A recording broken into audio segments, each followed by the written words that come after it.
Qué bueno poder estar compartiendo la palabra el día de hoy con ustedes. Siempre la palabra de Dios tiene cosas hermosas para nuestra vida, siempre es suficiente. Y como cantamos, solo en Jesús. Él es mi fe, fuerza y canción. Qué linda canción. Pero hay que también tenerlo en práctica, tenerlo en nuestro corazón, esa convicción de que solo el Señor es suficiente, solo Él es mi canción, es mi adoración. En Él tenemos las fuerzas que hallamos también para obtener el gozo. Estamos viendo cómo hallar contentamiento todos estos domingos y espero que ustedes hayan tomado provecho, así como lo hemos tomado todos de alguna forma, ¿cierto?, de estas lecciones que son buenas. En el Señor tenemos todo el consejo, en la palabra de Dios tenemos todo el consejo de Dios que es útil para nuestras vidas. Bien lo dijo el apóstol Pablo a Timoteo, ¿recuerdan? Segunda carta 3:16.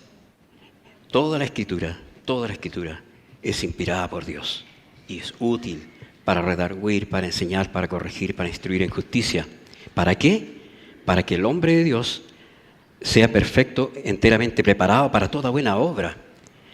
Y en esa perfección, el Señor no nos va a dejar sin gozo, no nos va a dejar sufriendo en medio de las vicisitudes de la vida. Se entiende y debemos de tener la fe, queridos hermanos, de que si el Señor nos deja la palabra, es para que tengamos un gozo perfecto en Él, el gozo del Señor. Y hay un libro en la Escritura que está lleno, que tiene muchas oraciones, donde hombres como usted y como yo, personas, seres humanos sensibles, erróneos, débiles, vulnerables al pecado y también al desaliento, a la falta de gozo. Y en este libro, estas personas, como digo, que son semejantes a nosotros, escriben plegarias y escriben oraciones que son verdaderos bálsamos para el creyente cuando el creyente necesita el gozo del Señor. Y quiero llevarles que me acompañes al libro de Salmos, capítulo 62, el Salmo 62, y vamos a ver el principio ahí, el Salmo 1 y 2, luego otros versículos. Pero en los versículos del Salmo 62, 1 y 2, dice: en Dios solamente está acallada mi alma. En Dios solamente está acallada mi alma. Es decir, no tiene de qué reclamar, no tiene de qué demandar más, no tiene más que exigir.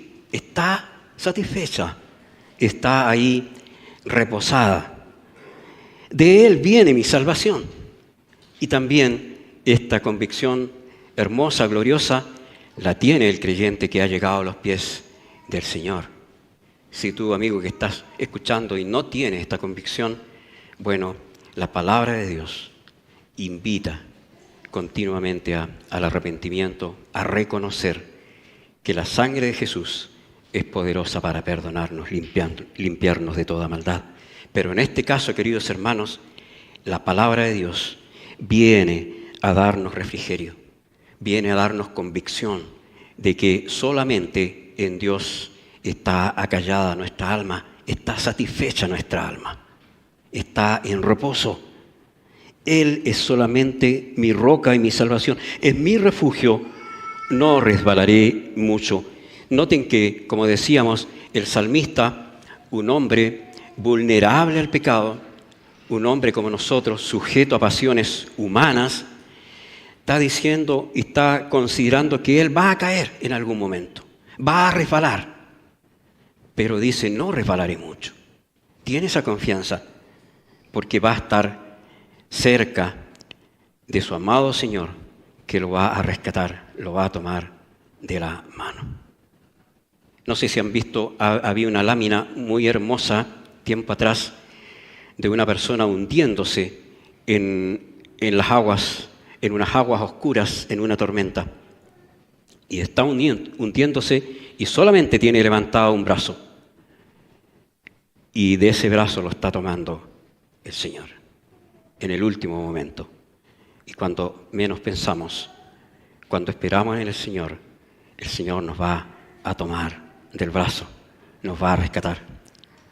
Hay muchas historias que se podrían contar, ¿no?, de esto, pero lo más fiable, queridos hermanos, es la palabra de Dios, inspirada por Dios, que va a fortalecernos y nos va a instruir de cómo mantener el gozo en todo tiempo, considerando que el Señor, nuestro amado Señor, es Dios con nosotros.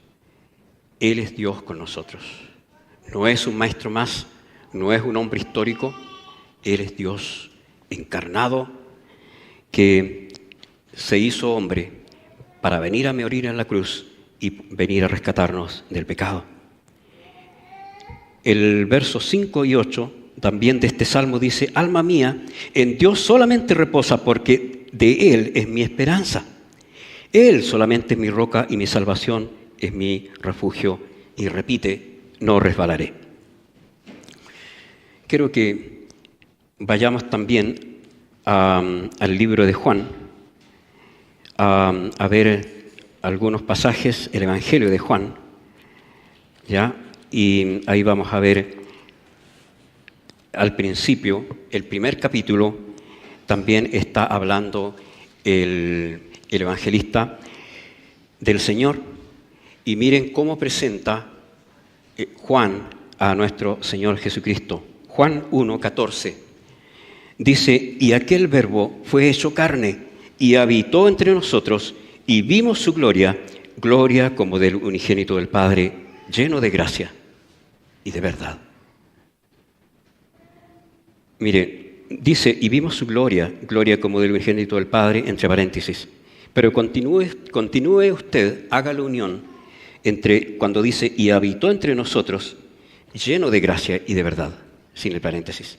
Y está hablando de que nuestro Señor Jesucristo fue lleno de la gracia del Padre, lleno de verdad.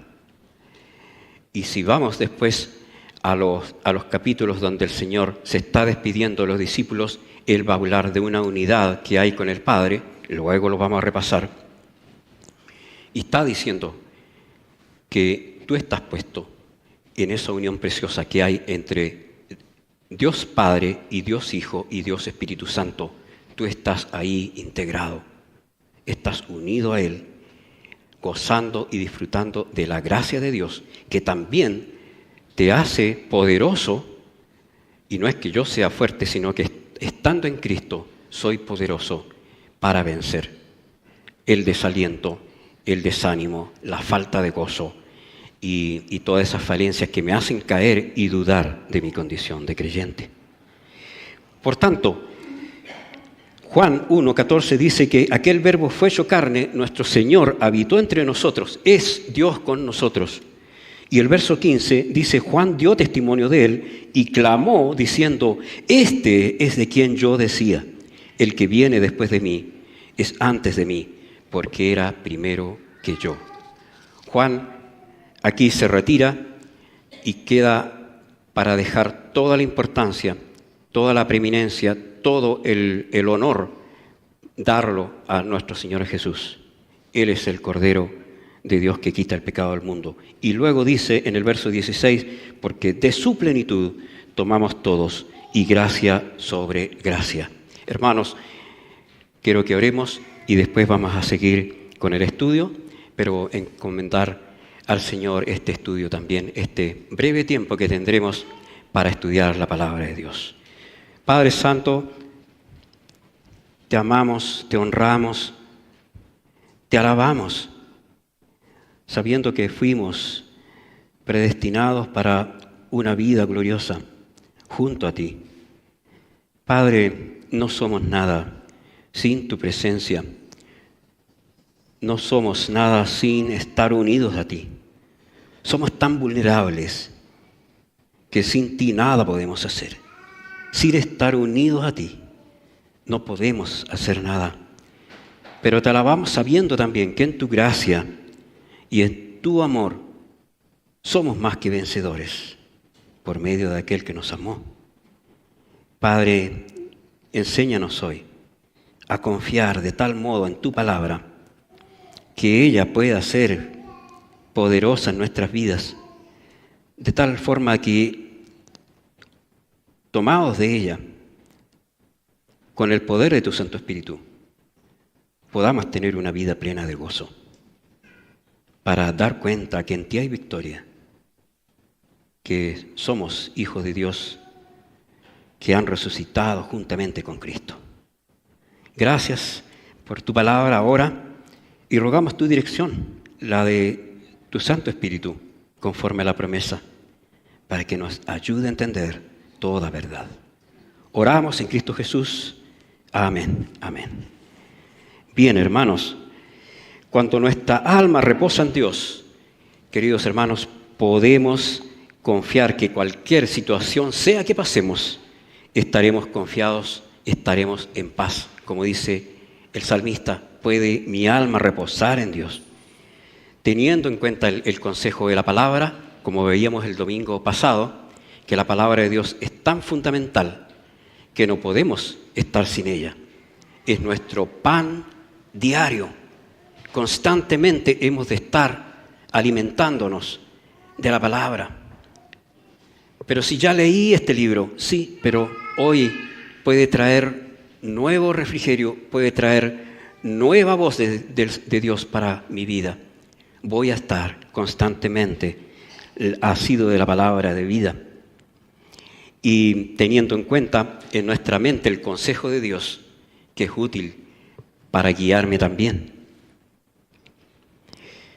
¿Cuál es nuestra competencia? Quiero plantear este interrogante. ¿Cuál es nuestra competencia entonces en esto, además de reposar en el Señor?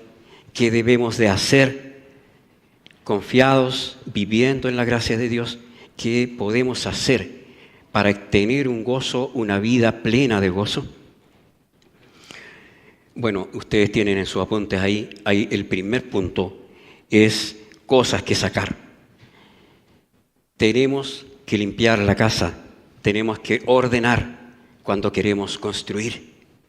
Cuando alguien va a construir, no puede construir sobre lo que está derrumbado. Tiene que primero limpiar, sacar escombros, sacar los desechos, la basura que no sirve, y luego sobre el terreno limpio o sobre la base limpia va a construir. Y eso es así. Y hermanos, cuando nosotros queremos construir, edificar una vida en Cristo, tenemos que sacar escombros, cosas que quedan del pasado, tal vez amarguras, tal vez resentimientos, tal vez cosas que no se han arreglado, pero tenemos que irlos sacando poco a poco con la ayuda del Señor. ¿Qué sacamos? Primero que nada, la murmuración y la queja contra Dios. No podemos, queridos hermanos, estarnos quejando, vivir quejándonos, sin exponer al Señor nuestra carga. Si tenemos una carga, como dice el apóstol Pablo al hermano de Filipo, cuéntala al Señor. Echa sobre él tu carga. Eso dice Filipenses 4:6. Ya que por ninguna cosa, tengan afán, estén tan preocupados que no den lugar a lo más importante, a una buena comunión con Dios. Por lo tanto, si estamos tan afanados, comuniquémonos al Señor, pero no dejemos que la murmuración, el desconformismo, la queja, por cualquier situación que haya de nuestras vidas o en nuestro medio, nos haga perder el rumbo y la vista de nuestro Señor. Saquemos la murmuración, la queja, las palabras que son irritables. Pablo también lo exhorta a los hermanos de Éfeso ahí en 4:31. ¿Se acuerdan? Quítense de vosotros toda amargura, enojo, ira, gritería, maledicencia y toda malicia. Y es importante la irritabilidad, la inquietud en un estado de desorden y descontrol. cuando estamos tan irritables, cuando perdemos el control de las cosas, perdemos también el gozo, perdemos el contentamiento. Déjame arreglar esto primero. No, quiero arreglar esto primero, no voy a estar tranquilo hasta que resuelva este problema. Pero es natural que pasemos por problemas. Y aún el apóstol Pedro nos exhorta, tened por sumo gozo cuando os halléis en diversas pruebas. Pero eso no quiere decir de que lleguemos a sumirnos en un estado de irritabilidad y de inquietud, de desorden, que ya no tengamos control sobre las cosas. Un espíritu desordenado e inestable. También tenemos que evitar eso. Ordena tu vida, ordena tus tiempos, ordena tus cosas para que tengas paz en tu corazón. Y el Señor puede responder.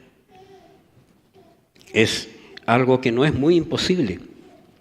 Las preocupaciones distractivas que consumen el corazón. También hay tanta cosa mundanal que nos distrae y que están ahí a la mano. Hoy en Internet, busquemos las cosas que son constructivas, las cosas que son beneficiosas, en que podemos gozarnos, pero cuidado con las trampas que pone el enemigo, que van a absorbernos, van a llamarnos la atención para quitarnos el tiempo. Y uno dice, sí, me está quitando el tiempo, pero cuidado, también te puede quitar el gozo y la confianza en el Señor. Considerar que el verdadero gozo, también, queridos hermanos, no proviene de las circunstancias externas. No porque esté en un lugar donde hay alegría, entonces yo voy a estar alegre. No porque esté en medio, en un hogar o en un barrio que sea tan apacible, y entonces sí, yo voy a estar en paz. Sino que el verdadero gozo y el contentamiento, la paz interior, viene de adentro, de lo que generan tus convicciones, tu fe y tu confianza en el Señor. Ahí tendremos el verdadero gozo, en la disposición interna de nuestro corazón. Como también lo exhorta el apóstol, un espíritu afable y apacible, que es de grande estima delante de Dios. No te adornes con las cosas externas, con oro o cosas preciosas, sino que con un espíritu afable y apacible, que es grato ante el Señor, y ese va a ser tu mejor ornato, va a ser tu mejor adorno. Qué hermoso pensar esto, ¿no? Y hay un arma también del enemigo que él usa eficazmente, y es el desaliento, queridos hermanos. Cuando el desaliento viene a nuestras vidas, puede venir de cualquier forma. Cuando te sientes tan impotente para dar la batalla de la fe, cuando te sientes tan incapaz y dices, no, esto no es para mí, no soy capaz, no puedo, está llegando el desaliento, porque te está menoscabando y te está poniendo en una posición de que ya no eres capaz, de que no puedes. Entonces dices, sí, pero si tú eres un ser vulnerable, no puedes hacer esto. Está bien, pero tenemos que tener en cuenta, queridos hermanos, que también, siendo pecadores arrepentidos, perdonados, lavados por la sangre de Cristo, somos también personas preciosas a los ojos del Señor. Valórate, no por orgullo, no para vanagloria, sino para honrar al Señor con una vida digna y santa. Valora lo que el Señor ha hecho por ti en la cruz. Él pagó muy caro el precio, con su sangre, para limpiar tu corazón, para darte perdón. Valora eso. No eres cualquier persona. ¿Qué dice Efesios 1:5? En amor, habiéndonos predestinado para ser adoptados hijos suyos por medio de Jesucristo, por el puro afecto de su voluntad. ¿Con qué propósito? Para alabanza de la gloria de su gracia, con la cual nos hizo aceptos en el amado. ¡Qué precioso! Y luego, incluso, si leemos al principio de Efesios 1:3, ya dice que nosotros somos bendecidos desde antes de la fundación del mundo. Bendito sea el Dios y Padre nuestro Señor Jesucristo, que nos bendijo con toda bendición espiritual en los lugares celestiales en Cristo. Gloria al Señor por eso. ¡Qué hermoso! Y eso, querido hermano, no te da seguridad. No permite que ya tengas gozo en tu corazón, porque es una promesa gloriosa. Es una convicción que todo creyente tiene que tener en su corazón. Soy amado por Dios, soy escogido por Dios. Él me lavó, Él me limpió con su sangre. Y no por eso voy a ceder al orgullo. El orgullo también es una de las cosas que tengo que sacar. No por ser un escogido, porque el Señor me amó y me puso en esta iglesia, qué precioso, pero no tengo mérito alguno para estar acá, solamente por la misericordia de Dios. Soy amado por Dios, soy precioso ante Él, y tú también lo eres, pero no podemos tener orgullo, sino, como dice Pablo, gloriarnos en el Señor. Vamos al punto 2, actitudes que asumir en un estado de crisis. ¿Qué puedo hacer? Si estoy en un estado de crisis, estoy en un tremendo conflicto o, digamos, una disyuntiva enorme, tengo que decidir rápidamente qué hacer. Y esto me quita la paz, me está desalentando, está quitándome el gozo. ¿Qué puedo hacer? No tratar de erradicar la aflicción, sino cambiarla. Queridos hermanos, como decíamos, en la gracia de Dios, el creyente es poderoso para ser también un agente de cambio. Tú puedes cambiar las condiciones a que te tiene amarrado tal vez un pecado o el hecho de que no puedas hallar contentamiento. Puedes eso, cambiarlo, transformarlo para que se torne en algo bueno. ¿Dónde hallar gozo? ¿Cómo hallar este gozo en medio de un tremendo problema? Que tengo una aflicción grande, que hay algo que me afectó externamente, pero trae desorden, trae amargura a mi corazón. Hay un comentarista, Jeremy Burroughs, que dice: ningún piadoso sale de la aflicción peor de lo que entró. Eso quiere decir que si tú temes a Dios, si tú amas a Dios, vas a pasar por la aflicción, pero vas a salir victorioso, confiando en el Señor, tomado de la mano del Señor. Vas a salir victorioso.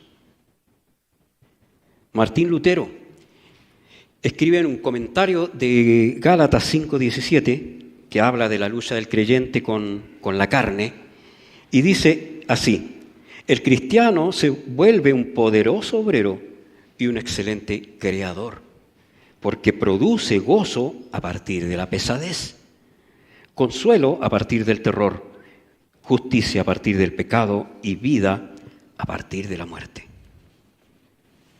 Qué bien, podemos ser, como dije, podemos ser agentes de cambio en nuestras vidas y influenciar a otros también, fortalecer a otros con nuestras convicciones,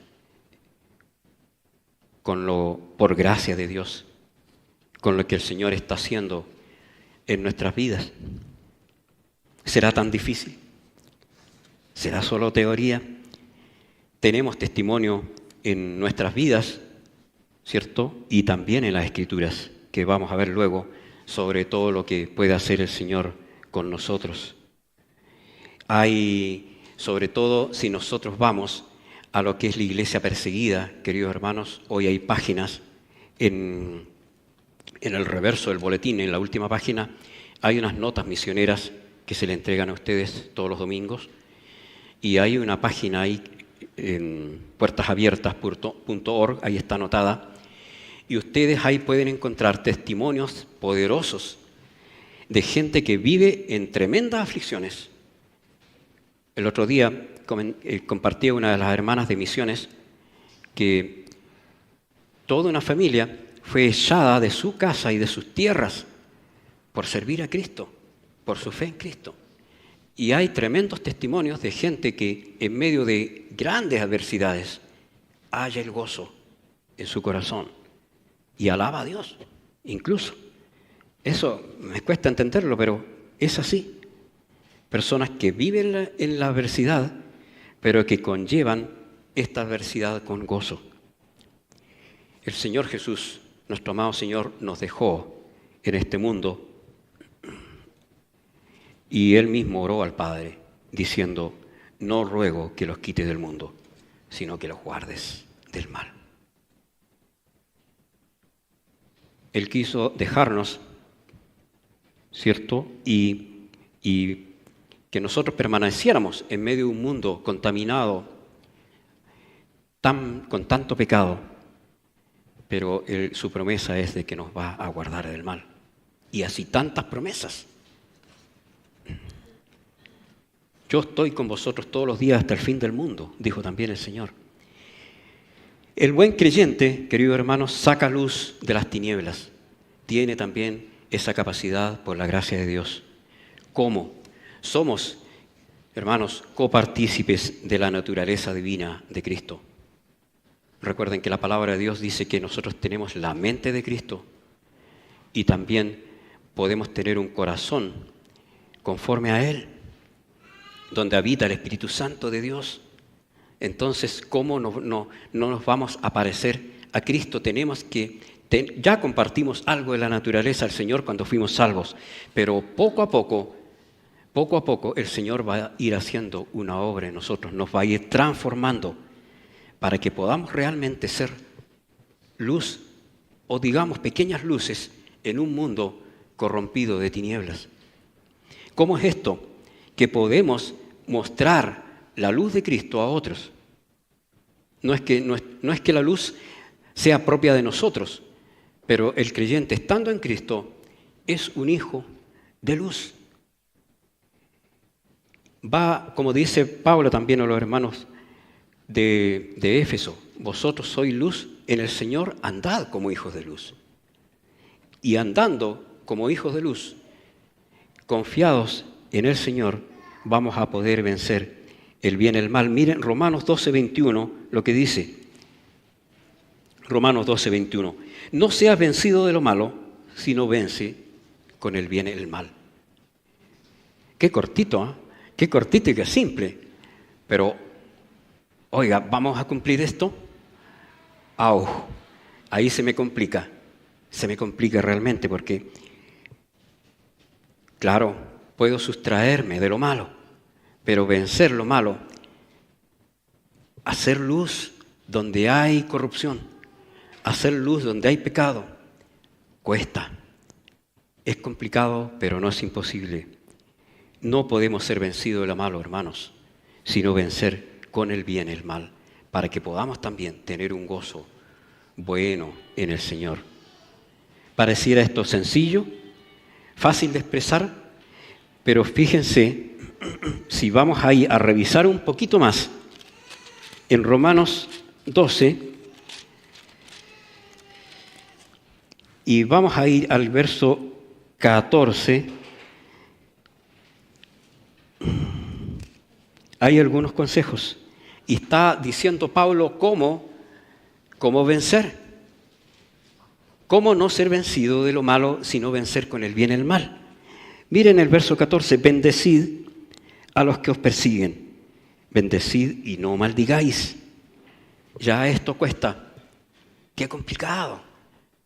Bendice al que te maldice, al quien te trató mal. Es fácil dar amor a quien quiero, a quien amo. Lindo darle un buen abrazo y decirle que te quiero. Pero ¿y la persona que me trata mal? La persona que me odia. Preguntémosle a los hermanos perseguidos qué actitud tienen ellos para sus verdugos. No los condenan, no los condenan, los bendicen en medio de la alabanza a Dios que ellos tienen. Bendecid a los que os persiguen, bendecid y no maldigáis, gozaos con los que se gozan, llorad con los que lloran. Sé partícipe de las aflicciones con otros. Y así te vas a estar adiestrando para una vida de piedad fructífera. Unánimes entre vosotros, no altivos, sino asociándoos con los humildes. No seáis sabios en vuestra propia opinión. Sé humilde que reconoce que todas estas cosas te cuestan. Reconozco, Señor, que no puedo con algunas situaciones. Me cuesta avanzar. Pero, Padre, me sujeto a ti. Enséñame, por favor, en tu gracia, a resistir, a avanzar, a ser victorioso, a que no me dominen estas pasiones tan feas de la irritación, el desánimo, la murmuración, las cosas que estorban en el corazón, que son basura y que las debo sacar. Unánime entre vosotros, no altivos, sino asociándoos con los humildes.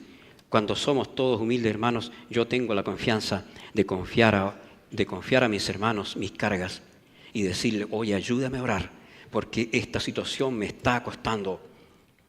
Soy débil y me cuesta asumir esto. Ora por mí o oremos juntos. Cuando somos unánimes, cuando estamos en un solo espíritu, queridos hermanos, podemos ayudarnos y vamos a tener la confianza de confiar nuestras debilidades a otros. Pero si estoy en un grupo donde son todos tan suficientes y tan perfectos, bueno, entonces mejor me quedo afuera, ¿qué voy a hablar? Pero hermanos, tengamos esta humildad, esta mansedumbre que hubo también en Cristo Jesús, el cual se humilló y no teniendo en cuenta el ser igual a Dios, se humilló a sí mismo, ¿cierto? Obediente hasta la cruz, etcétera, lo que está ahí en Filipenses 2. El buen creyente, querido hermano, saca luz de las tinieblas. Esto es difícil, pero lo podemos lograr obedeciendo la palabra de Dios. Verso 17, Romanos 12. No paguéis a nadie mal por mal. Procurad lo bueno delante de todos los hombres. Y una característica de la persona humilde de corazón es que no va a buscar venganza.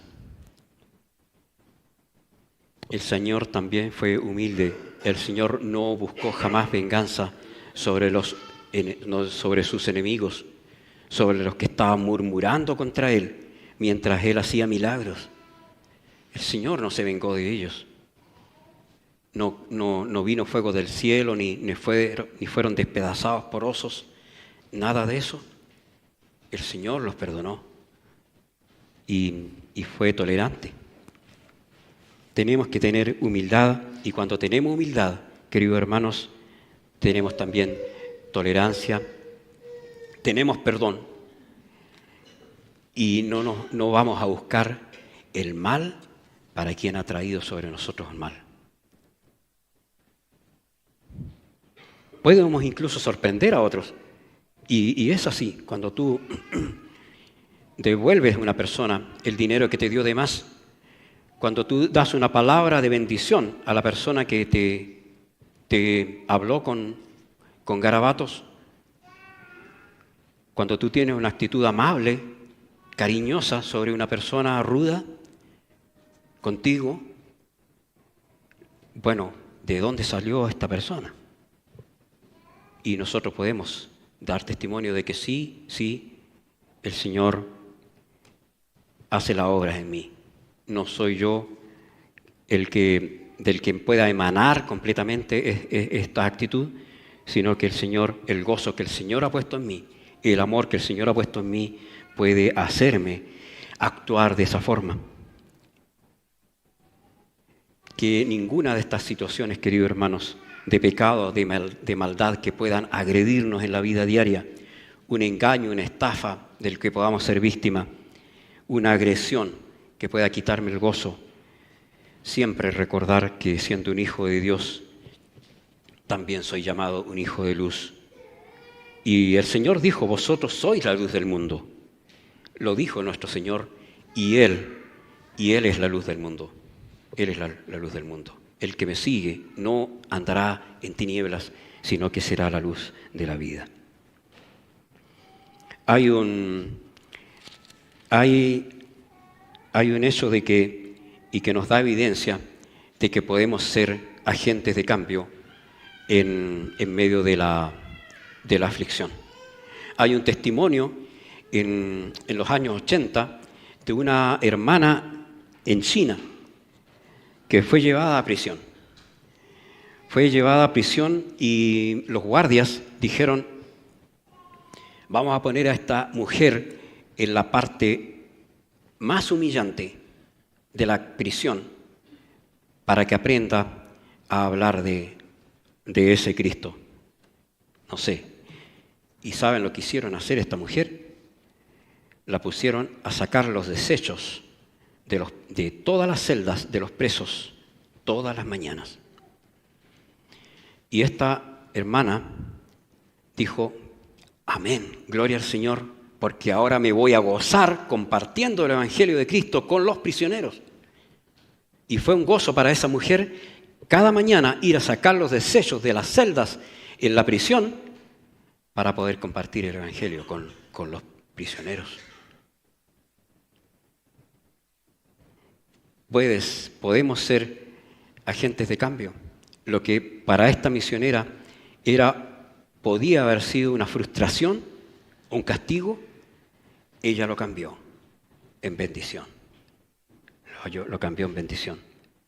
Hay otro misionero que va a Siria y Siria, con algunas ciudades devastadas por la guerra. Este hombre andaba paseando por los escombros de edificios destruidos y de repente escucha unas voces melodiosas. Y dijo, ¿qué será? ¿Qué será? Y empieza a caminar hacia el edificio. ¿Y cuál fue su sorpresa? Que se oían unas voces todavía más fuertes, pero infantiles, muy melodiosas. Y él llega y había un coro de niños en medio del edificio destruido. Y había una mujer, una dama, que los dirigía. Y le dijo, oiga, pero ¿qué está haciendo? ¿Cómo puede hacer esto? ¿De dónde saca sustento para estos niños? ¿Cómo los logra reunir? No sé, pero nos gozamos en alabar al Señor. Y uno dice, ¿cómo puede ser esto que personas en medio de tanta aflicción, en medio de tanta adversidad, puedan hallar gozo cambiando una situación conflictiva por algo de bendición? Un buen creyente, queridos hermanos, va a ser activo en circunstancias cambiantes o adversas también. Y claro, cuando de pronto, queridos hermanos, nos encontramos que nuestra situación ha cambiado y estábamos tan bien, estábamos tan tranquilos, pero de pronto me faltan cosas, hay un cambio en mi vida y me faltan cosas a las que estaba acostumbrado. Claro, no es algo tan terrible, pero sí he tenido que adaptarme a una nueva vida, y me faltan cosas, me faltan personas a las que amaba, y me cuesta acostumbrarme a estas circunstancias. A lo mejor ya no tengo los recursos de antes tampoco, y hay una situación distinta, que no es tan adversa, pero sí es complicada. También yo tengo que ser activo. No puedo quedarme ahí durmiendo en la gracia de Dios y decir, bueno, el Señor sabe que tengo necesidad y me va a suplir y aquí estoy. No, tengo varias posibilidades. Una es sumergirme en las tristezas y en pensamientos negativos, decir, bueno, mi vida cambió y desgraciadamente ya no puedo ser tan feliz como antes. Pero también puedo esperar y confiar en que Dios me ayude en lo que tengo que hacer, porque voy a tener que actuar. ¿ya? Voy a tener que tal vez buscar un nuevo empleo, o voy a tener que tal vez acostumbrarme a la carencia de esta persona o a el cambio en el que estoy ahora inmerso. Tengo que orar al Señor por dirección y sabiduría para actuar. Dios me va a guiar, tengo que tener esa confianza. Pero sí, tienes que actuar. Tienes que hacer algo y ese algo, obviamente el Señor me va a guiar en ello. Pero yo tengo que hacer algo, tengo que ser activo en estas circunstancias. Ejemplos. Hay un guerrero en la Biblia, en el Antiguo Testamento, que era un hombre valiente. Era un guerrero que había hecho actos donde había demostrado que él confiaba en Dios. Y de un momento a otro, este guerrero, Josué, es puesto al mando de toda una nación. Ya no iba a estar Moisés, ya no iba a estar este siervo poderoso, y Josué, este joven, tenía que guiar a toda una nación. Y ustedes dicen, bueno, ¿es que Josué era capaz, era un hombre valiente y pudo hacerlo? No, él no podía hacerlo. Sin embargo, ¿qué hace? La palabra de Dios le dice, solamente esfuérzate y sé muy valiente para cuidar de hacer conforme a toda la ley que mi siervo Moisés te mandó. No te apartes de ella, ni a diestra ni a siniestra, para que seas prosperado en todas las cosas que emprendas. ¿Qué tenía que hacer Josué? Confiar, solamente confiar, ponerse a dormir y decir, bueno, si el Señor lo va a hacer todo. Él tenía que esforzarse y ser valiente para enfrentar a sus enemigos. Y además, cuidar de hacer conforme a toda la ley. Es decir, tenía que ser obediente a la ley de Dios, nada más, y esforzarse en la medida y en las circunstancias que Dios le guiara. Un buen creyente, queridos hermanos, se va a someter al consejo de Dios en su actuar. Y cuando somos guiados por Dios, vamos a poder hacer cosas en la fuerza del Señor. Y hay muchos ejemplos. Gedeón también es un líder que está con su pueblo en medio de una situación súper conflictiva. Estaban siendo asolados por los madianitas, un pueblo enemigo, guerrero, que les quitaba las cosechas y le quitaba todas las cosas, y ellos prácticamente estaban trabajando para servir a este pueblo. Pero Josué tuvo que atreverse, primero que todo, a derribar los altares de Baal para que Dios comenzara a obrar y liberarlos de ese pueblo. Pero noten qué interesante, él primero tenía que limpiar la idolatría de su pueblo para que Dios comenzara a actuar en liberación. Y así podemos ver muchos ejemplos en la palabra, donde hay personas que confiaron en la gracia de Dios y en el poder de Dios y en la dirección de Dios para actuar. Un buen creyente se va a someter al consejo de Dios, al juicio de Dios en su actuar. Pero Dios va a demandar obediencia a nosotros, nos va a demandar que podamos estar sujetos a la palabra y que podamos obedecerla, que podamos considerarla. En Juan 15:7 dice, si estuvierais en mí y mis palabras en vosotros, pedid todo lo que quisierais y os será hecho. Juan 14:21, el que tiene mis mandamientos y los guarda, ese es el que me ama. Y el que me ama, ¿qué va a pasar con él? Será amado por mi Padre y yo le amaré y me manifestaré a él. Es decir, voy a tener una comunión tan rica con él que voy a estar con él y lo voy a amar y lo voy a estar sosteniendo en todo momento. Qué hermosa promesa. Podemos tener paz y reposo en nuestros corazones cuando nos sometemos, hermanos, a los consejos de Dios en nuestros actos y decisiones, obrando con fe, confiando en la buena voluntad de Dios, que es agradable, siempre es perfecta para nuestra vida. Es fácil decirlo, pero tengo que confiar en ella, tengo que someterme a ella. ¿Cómo? Encomienda a Jehová tu camino, confía en Él y Él hará, dice Salmo 37, 5.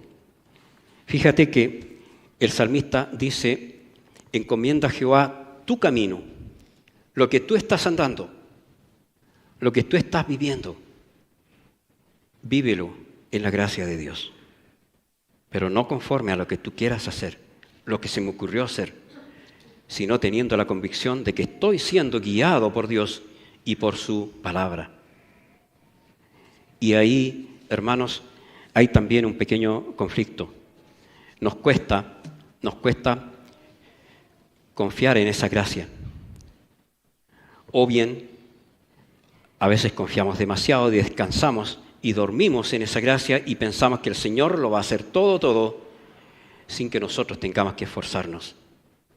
No, tú tienes que obedecer, yo tengo que obedecer, tengo que sujetarme a la palabra, tengo que sujetarme al consejo de Dios, de cualquier forma que te llegue a tu corazón, ¿cierto? Y tengo que confiar que en la gracia de Dios yo voy a poder ser victorioso. Y voy a poder sacar las cosas que tengo que expulsar de mi vida y voy a también a progresar y voy a vivir una vida plena de gozo. El mensaje el domingo pasado decía que hay tiempos en que el creyente vive como si Cristo no hubiera resucitado de los muertos. Y nosotros sí tenemos que tener una vida victoriosa porque Cristo resucitó. Amén. Amén. Cristo resucitó de los muertos. Cristo está victorioso a la diestra del Padre. Y entonces, como dice Pablo, si Cristo no resucitó, vana es nuestra fe.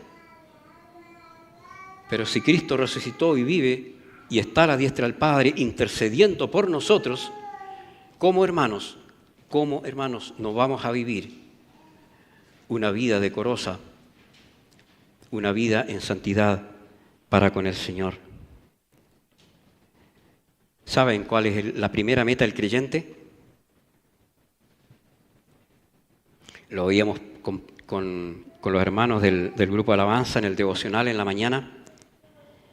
Llegar a ser como Cristo, llegar a tener esa plenitud de Cristo.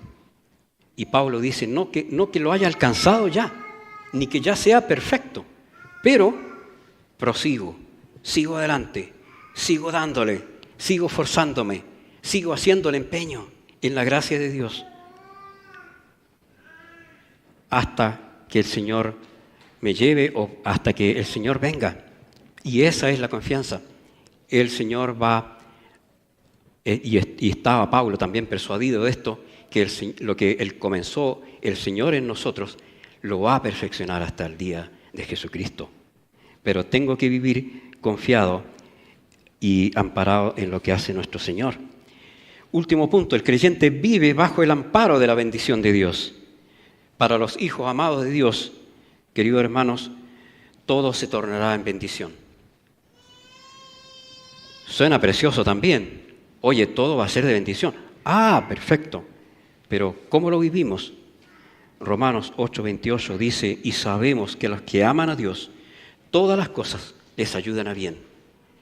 Pase calamidades, pase aflicciones, pase necesidad, pase humillación, pase persecución, pase peligros,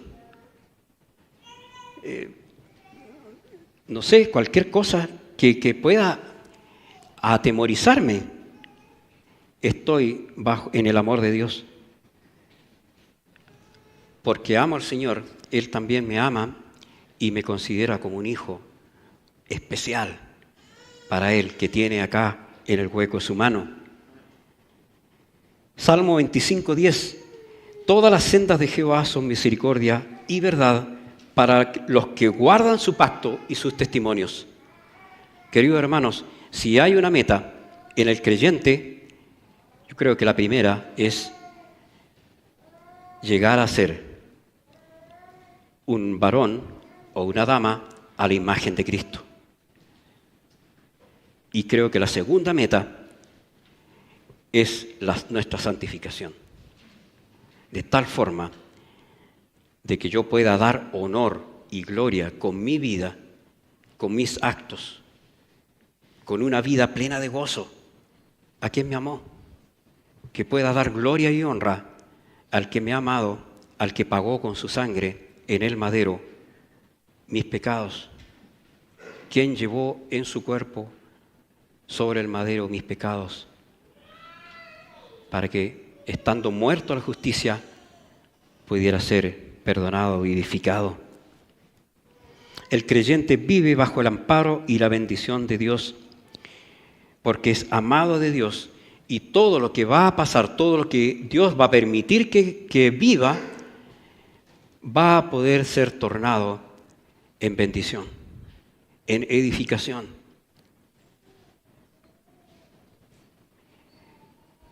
Amas a Dios de tal forma que tienes la seguridad de que todo lo que estás viviendo te va a ser de bendición. ¿Estás viviendo una disyuntiva? ¿Estás viviendo un problema familiar? ¿Estás viviendo la angustia de un familiar enfermo o de un ser querido ausente? Ama a Dios grandemente, completamente, sin prejuicios, sin rencores en tu corazón. Pero ¿por qué el Señor me tiene de esta forma si he sido fiel tantos años? Ama al Señor grandemente, sin prejuicios, sin amarguras en tu corazón. El creyente que vive confiado en Dios, lo poco que tiene le será de bendición. Lo poco que tiene le será de bendición. Y eso es también porque el amor de Dios que se ha derramado en nuestros corazones sobreabunda para compartir con otros. ¿Cuántas veces he recibido regalos preciosos, amorosos de mis hermanos? ¿Cuántas veces has recibido una mano solidaria de tu hermano? Cierto que sí, el Señor usa a sus hijos para bendición. Podemos ser agentes de bendición, agentes de cambio, para poder ayudarnos mutuamente a vencer el desaliento y a tener una vida perfecta de gozo y paz en el Señor. Lo que has obtenido por gracia de Dios, no injustamente como pueda tenerlo un impío que no ama a Dios, pero sí lo que hemos tenido con lo que hemos recibido por la gracia de Dios, queridos hermanos, va a tener también otro sabor. Tiene un sabor especial, tiene un sabor muy dulce porque lo recibimos de Dios, a quien tememos y amamos. Proverbios 16, 8, mejor es lo poco con justicia que la muchedumbre de frutos sin derecho. Ahora, ¿nosotros tenemos derecho? ¿Somos dignos? No, pero en la gracia de Dios sí lo podemos lograr. ¿Ya? Él es nuestra justicia, el Señor es nuestra justicia. Tengo derecho en Él a las bendiciones suyas. Por tanto, hermano, descansa también en esas bendiciones. Anímate en Él, fortalécete en esas bendiciones de Dios. Puedes gozarte con lo que tienes, con lo que Dios por gracia te provee. Considera esto para que el Señor aliente en tu corazón y pueda desafiarte a buscar más al Señor. Recuerdan, el domingo pasado hubo un versículo que hermoso, que no sé si fue el centro del mensaje, pero que se nos dio de tarea a los maestros de memorizarlo. Esdras 7:10, porque Esdras había preparado su corazón para inquirir la ley de Jehová y para cumplirla. ¿Y para qué más? para enseñar en Israel sus estatutos y decretos. ¡Qué hermoso! Preparemos nuestro corazón, queridos hermanos, para inquirir en la palabra de Dios, para buscarla, indagarla, ver cómo el Señor va a guiarme, cómo el Señor puede fortalecerme en un estado de crisis, en un estado de desaliento, o cómo puedo fortalecer a otros que están pasando también, o que puedan estar pasando, ¿cierto?, por un estado de desaliento. El Señor ya nos bendijo con toda bendición espiritual. Consideremos esto también, que ya lo vimos, pero oremos hermanos, para poder combatir en la fuerza del Señor el desaliento, el orgullo, la murmuración, la queja, la irritabilidad, con los recursos que por gracia Dios nos concede. Y tenemos recursos. Tenemos toda la palabra profética más segura que nos va a alentar y nos va a fortalecer. Última pregunta, ¿estás dispuesto a someterte al consejo de Dios y a su voluntad cuando estés en una situación de conflicto? Que el Señor nos ayude y nos fortalezca en ese propósito. Oremos al Señor. Padre, te amamos, te damos gracias por la obra que tú ya hiciste por nosotros en la cruz. Te alabamos, oh Dios. Gloria a ti, oh Dios, que vives y reinas para siempre. Gloria a ti, Señor, que nos has perdonado, nos has hecho un pueblo especial, no para vivir derrotado, desanimado, no para perder el gozo a cada instante, sino para tener una vida plena, constante, de victoria en ti. Fortalécenos en tu gracia, guárdanos en tu amor perfecto. Y, Señor, que día a día podamos traer a nuestro corazón sabiduría, paz, el gozo que tú das, el contentamiento, ese gozo perfecto que es divino, que es tuyo, que tú lo das en abundancia también a tus hijos amados. Oramos y te damos gracias esto en el nombre de nuestro amado Señor Jesús. Amén. Señor les bendiga, hermanos.